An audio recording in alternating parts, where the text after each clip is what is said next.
Donc, Elimbi Lobé, arrête d'être jaloux des Bamileke. Parce que même 200 000 ans après, vous n'allez jamais atteindre les Bamileke. Longuet très en colère crache ses vérités à Elimbi Lobé après ses multiples sorties contre les Bamileke. Regardez cette vidéo jusqu'à la fin. Je ne sais pas qui, toi, Elimbi Lobé, tu as aidé dans ta famille parce que tu es égoïste. Tu es égoïste, Elimbi Lobé. Tu es un démacheur de mauvaise foi. Parce que la plupart des terrains qu'on achète à Douala, c'est toi le démacheur. Mais dès qu'on a acheté, tu deviens jaloux. Dès que le Bamileke achète le terrain, tu te retournes contre le Bamileke. Tu deviens encore aigri et jaloux. Alors qu'on n'a pas attaché tes frères. On ne vous a pas attaché avant de vendre. Vous avez vendu volontairement. Mais toi, tu viens inciter la haine de tout le village contre la personne qui a acheté. Alors que tu as eu ton pourcentage en tant que démacheur. Toi, Elimbi. Il y a beaucoup de certificats de vente où il y a ta signature comme témoin. Mais tu passes le temps à pourrir la vie aux gens. Parce que tu parles à la télé, ça veut dire que c'était toi le plus intelligent.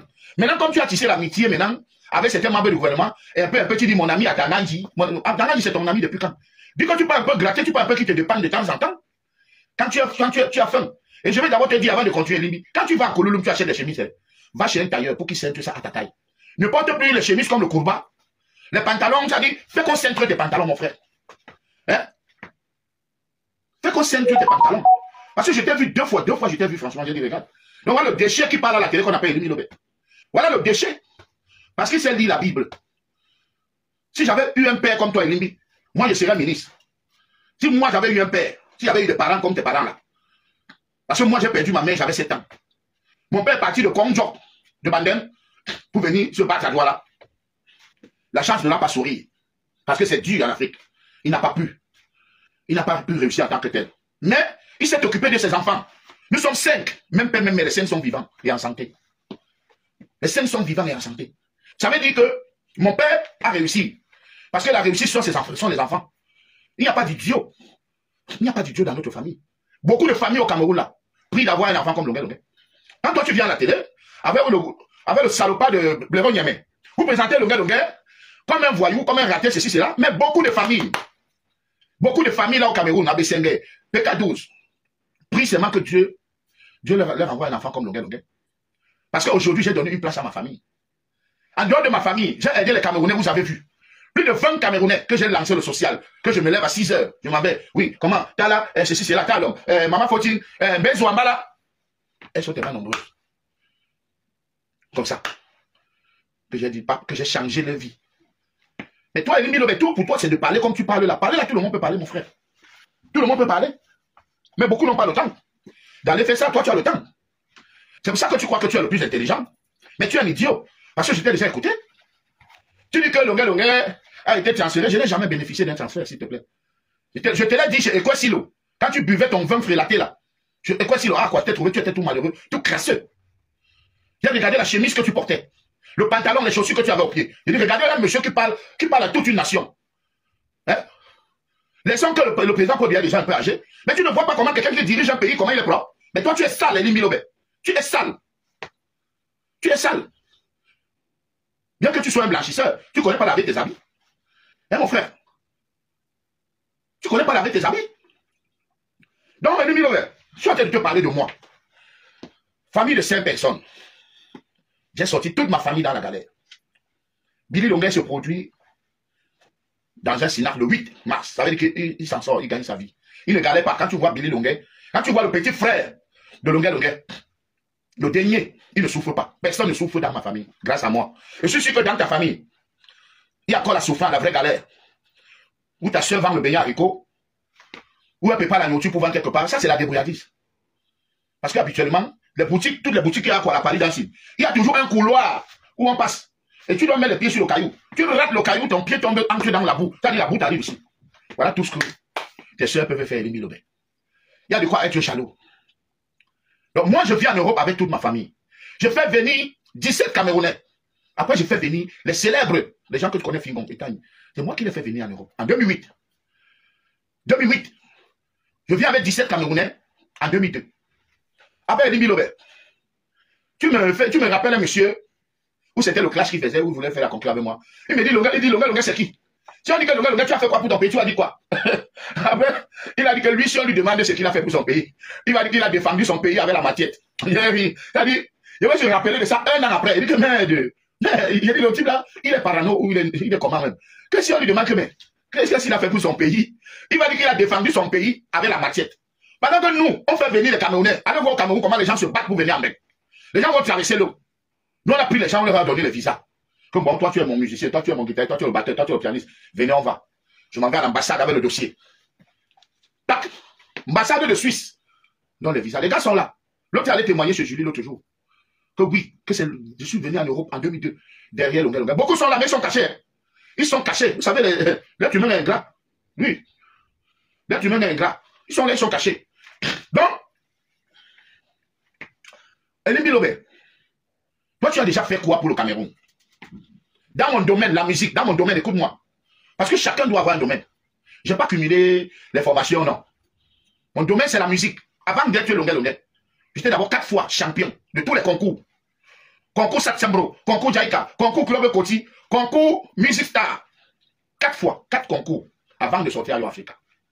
Donc, normalement, aucun musicien au Cameroun ne doit parler quand je parle. Et je suis disque d'or. Je suis Canal d'or 2010 avec l'album Kirikou. Je suis disque d'or. Comme une multinationale qui appartient à M. Castel. À l'époque, les brasseries du Cameroun. Et une grande maison de production, le groupe Eyango, Priya Music, se sont assis. Ils ont organisé une cérémonie.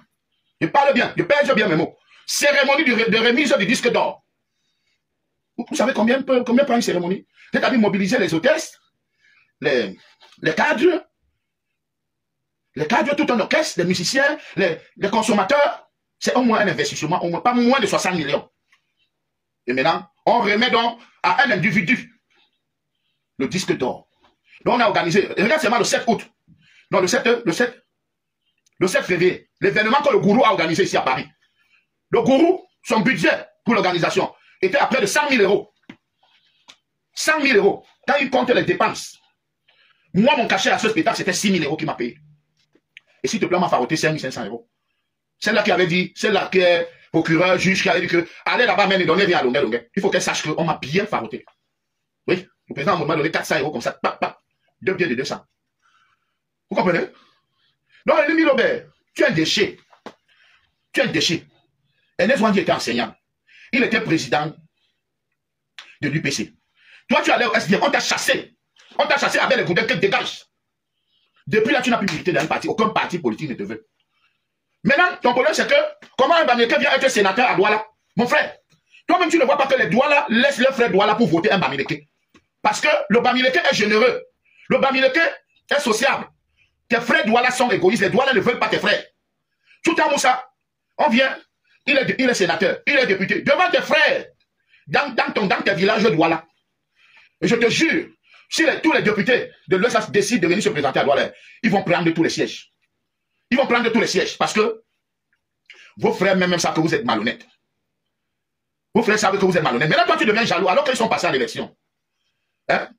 C'est la démocratie. C'est la démocratie, Elimbi Lobé. Ils sont passés à l'élection, on les a élus. Maintenant, toi, tu deviens jaloux. Comme pourquoi un Bamileke est député à Douala? Pourquoi un Bamileke est député, un sénateur à Douala? Mais il est sénateur, il est député parce qu'on l'a élu, on a voté pour lui. On a voté pour lui. Toi aussi, pourquoi tu ne te présentes pas, Elimbi Lobé? Pourquoi tu ne te présentes pas? Toi, tu connais beaucoup, puisque c'est toi qui parles à la télé. Après, c'est Béron Yemek. Présentez-vous. Ne faites pas la bouche tous les jours. C'est vous qui donnez les leçons. Présentez-vous, on voit si on va voter pour vous. Moi, je m'en vais à l'élection avec toi, Elimbi Lobé. Je te gagne à 500%. Ça dit, je t'éteins. Même avec Yemek. On se met comme ça. Comme on votait pour les deux personnes-ci. Je vous éteins très loin. Si vous voulez, faisons l'expérience. Si vous voulez, essayons, Elimbi Lobé. Essayons. On quitte même Douala, on va à l'ouest. On dit ok, choisissez, on quitte, on va à Gaoundéré. Comme bon, voilà, Elimbi Lobé, voilà, Longuet, votez. Qui peut être votre représentant à l'Assemblée? Elimbi Lobé, on va te jeter dans la poubelle. On va te jeter dans la poubelle parce que tu ne vaux rien. Tu as fait quoi, les gens ont vu? Moi, j'ai fait, les gens ont vu. Si étant rien qu'un chanteur, j'ai fait entrer 20 Camerounais ici. Je me souviens qu'il y a les Camerounais qui sont aux États-Unis, qui m'ont dit que c'est Madame Foni qui les avait amenés. Je te prends l'exemple de celui-ci de Charles Julio, qui était le danseur de Sanfa Thomas, qui dansait.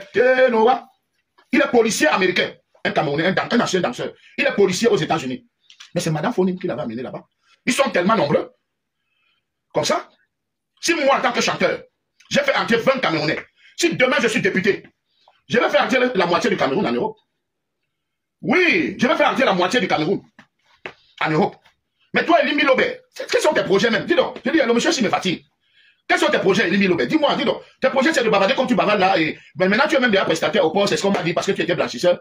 Tu vois? Il restait un peu, venez me donner mes habits que lave. Tu vois? Et après, tu prends la Bible, tu vas bavarder à la télé. Hein? Mais je suis dépassé. Tu traites tout le monde de bandit. Laissons que mes bourreaux qui m'ont torturé, ceci, cela. Est-ce que tu vaux le colonel? Tu as dit qu'un bandit a été agressé par ses amis bandits.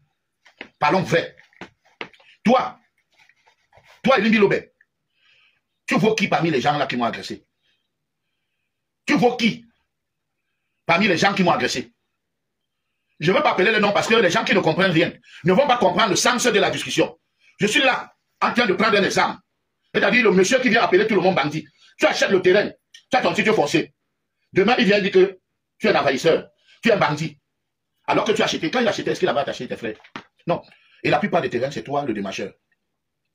Et toi le démarcheur. Tu as fait, les Douala ont perdu 700 emplois dans le terrain de Dikolo. Parce que le chef a négocié ce projet avec Tiwango. Tiwango, l'avocat du Canada. Ils ont fait tout. Le chef a encaissé ce qu'il devait encaisser.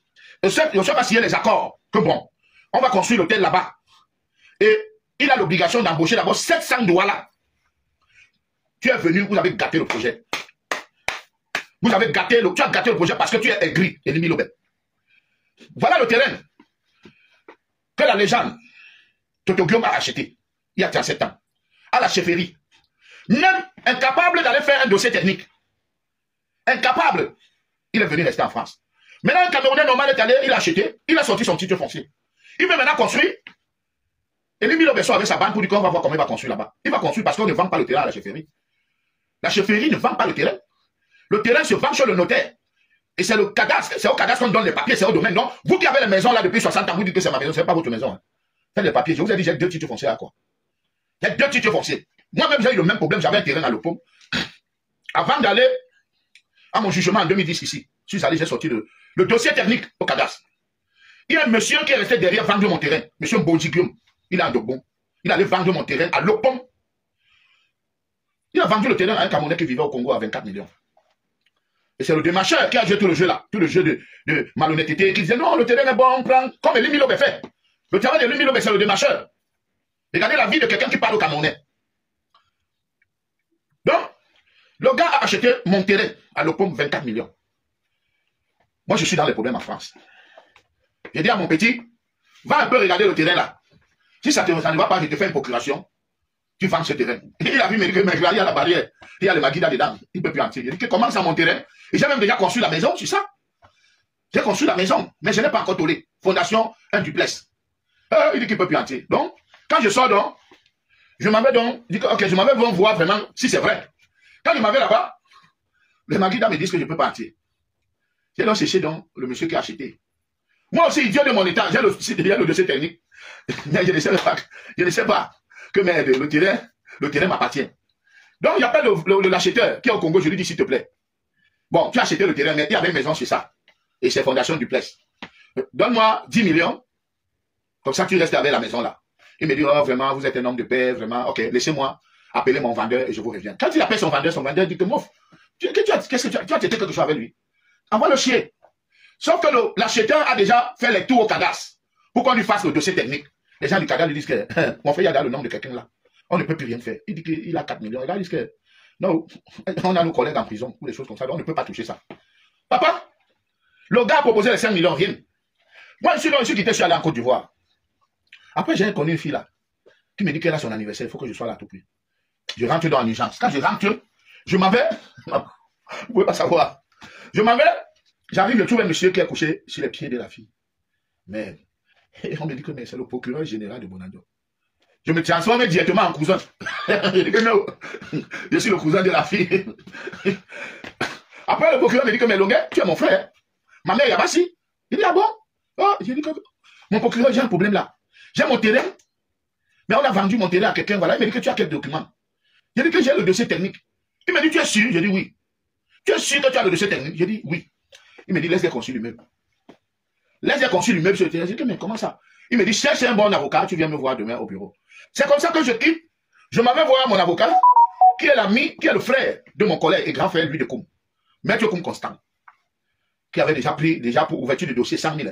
Parce que quand vous me faites, si vous m'appelez là, vous dites que c'est la famille, que je viens chanter pour rien ou ceci, cela. Mais quand je suis arrivé, Koum Constant n'a pas regardé que sur son frère. Il a dit que, va au secrétariat, tu payes d'abord l'ouverture de dossier. 100 000.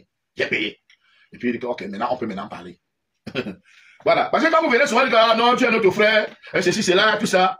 Vous oubliez que non, que je vis de ça. Ici, là où je suis, ici, là, mon appartement coûte 900 euros. Ici, comme je vous parle là, je suis en France, ça fait déjà 7 mois. Je vivais d'abord à Vignon-sur-Seine. Je payais 1000 euros. Dieu merci que le monsieur là m'a fait 2 mois cadeau. 2 mois cadeau. C'est lui-même qui m'appelle, il me dit, libérateur, tu avais dit que dès que tu mets pied en France, moi je vais t'héberger. Il m'a monté la maison, 3 chambres, salon, nyang devant la gare. Il dit, libérateur, donc là, j'ai vu tout ce que tu as fait au pays. Un gars pas milqué. Il me dit que j'ai vu ce que tu as fait au pays, vraiment. Oh, il n'y a pas d'eux. S'il m'écoute même parce que je cherche son numéro, j'ai perdu mon ancien téléphone, mon frère. Il faut que tu m'appelles. Je dois te faire une dédicace dans la chanson de la paix qui sort bientôt là. S'il te plaît. Donc, je suis resté là-bas. Il a dit que non, papa, je suis à l'aise ici. Il me dit, ok, on s'est arrangé. Je lui ai donné 1000 euros par mois. Après, j'ai trouvé que c'était trop loin. Parce que moi, je suis un viveur. Moi, je ne suis pas le genre d'artiste qui dit qu'on va dormir à la maison. Non, moi, je dors. Moi, je dors, je bois mes champagnes. Et quand je bois, je suis fatigué. Si je peux dormir, je dors comme à l'Assemblée. Comme à l'Assemblée. À l'Assemblée, on dort, non? C'est ça. Et c'est un vrai homme d'affaires qui est saturé. Donc, Elie Lobert, il faut que tu arrêtes de croire que l'intelligence s'arrête chez toi. Toi, Elie Lobert. Tu as fait les doigts là, on perdu 700 emplois à Nicolo. Tu as fait les doigts là, on perdu 700 emplois. Du gâchis, voilà un projet des milliards qui devait donner l'emploi aux Camerounais, qui devait employer beaucoup de Camerounais, qui est là comme ça, jeté maintenant dans l'eau. À cause de ton erreur, parce que tous les jours tu étais à la télé, tu écris même à la société qui devait venir construire l'hôtel, le projet est tombé dans l'eau. Tiwango maintenant, qui avait ses bureaux au Canada en tant qu'avocat, a tout perdu, il est devenu zéro. C'est ton souhait, parce que toi, Elie Lobert, tu es un déchet. Tu es un déchet. C'est pour les gens comme toi que moi, je vais décider de rentrer au Cameroun. Je vais décider de rentrer au Cameroun. Et me battre. Vous qui croyez que vous êtes Camerounais plus que les autres. Sachez qu'un jour, viendra, vous n'aurez même plus la parole. Les Elie Lobert passeront. Les plus c'est Pléron, mais son nom, mais ça n'arrive même pas à prononcer son nom. Lui aussi, c'est-à-dire quand je le vois, je ne sais même pas. Sa morphologie me fait un genre que, je ne sais même pas. Je ne sais pas. Donc Elie Lobert arrête d'être jaloux des Bamileke. Parce que même 200 000 ans après, vous n'allez jamais atteindre les Bamileke. Sans être tibaliste. Mouna Nyongo Abou Kite wa Bambele Mokonda. C'est vous-même les doigts là qui avez trouvé ce proverbe. Baba tu Babou Kibignon. Babou Kibignon. La preuve c'est que quoi? Notre diva. Qui a fait de notre diva aujourd'hui la maman, la grande? Parce qu'elle était déjà entrée dans les églises. Elle chantait déjà les louanges de Dieu. Mais qui a fait d'elle la grande dame qu'elle a pu se remonter? C'est M. Nana. C'est M. Nana qui a fait de notre diva. Qu'aujourd'hui elle est revenue sur la scène avec le succès et tout. Hein? Vous avez fait votre frère, l'artiste numéro 1. Numéro 1 depuis 1979. Il chantait les Bamileke, j'adore les bonnes choses. Wafo bien, les Bamileke, wafo bien, j'adore les Bamileke. C'était pourquoi? Parce que les Bamileke le mettaient en haut. Les Bamileke l'ont mis en haut. Et il a dit que son village voulait le manger. Vous avez failli tuer l'artiste numéro 1. Regardez comment vous l'avez rendu aujourd'hui. C'est vous qui l'avez agressé. Il ne veut pas seulement dire la vérité. Parce que l'histoire de moto, là, ce n'est pas la moto. C'est les gars Douala qui l'ont bastonné. C'est les gars Douala qui l'ont agressé. Et ça se sait dans tout le milieu Douala. Vous avez détruit votre frère qui faisait la fierté. Si moi, un artiste, me faisait peur dans le Cameroun, c'est votre artiste. C'est lui. Parce que quand tu voyais le gars là sur scène, il faisait les grands écarts. Moi, j'allais de la salle, je n'étais même pas encore au gars. Quand je voyais, comment, dis donc, il a vu des matchs chez Joël. Dimanche, il est venu chez Joël avec Gauthier de la Cam. Gauthier a dit, et lui, il était derrière. Il voit quelqu'un qui dit, oh, tu vois, il dit, ah bon, mais il fait quoi là? Il a fait demi-tour. Vous avez fini le grand. Quand tu vois le grand aujourd'hui, il ne ressemble plus à rien. Il ne ressemble plus à rien. Même porter, être propre comme ça, la porter les vêtements propres, il a le dégoût de la vie. Il a le dégoût. Vous avez détruit un monument comme ça. Parce que lui-même, il a dit que c'est son village qui voulait le manger. Il n'est pas entré dans les détails. Mais nous, on sait. Parce que rien ne se cache. C'est lui-même qui dit, au bon terme moto, au Madiba, il y a quelqu'un, il a bien. Oui, même si tu tues quelqu'un dans la mer, au bon terme moto, au Madiba, dans la mer, un jour, ça va me sortir. Et Regardez comment vous avez détruit un artiste talentueux comme ça. Aujourd'hui, il a le dégoût de porter le blanc. Je n'ai jamais vu le blanc là. Porter un blanc comme ça là, propre. Que tu vois que, quand tu vois le vêtement sur lui, tu dis que non, le blanc est propre. Si tu le vois, quand tu le vois, il a perdu le dégoût de la vie. Il est dégoûté. Il est dégoûté. Alors que c'est l'un des artistes qui a bien réussi dans la vie.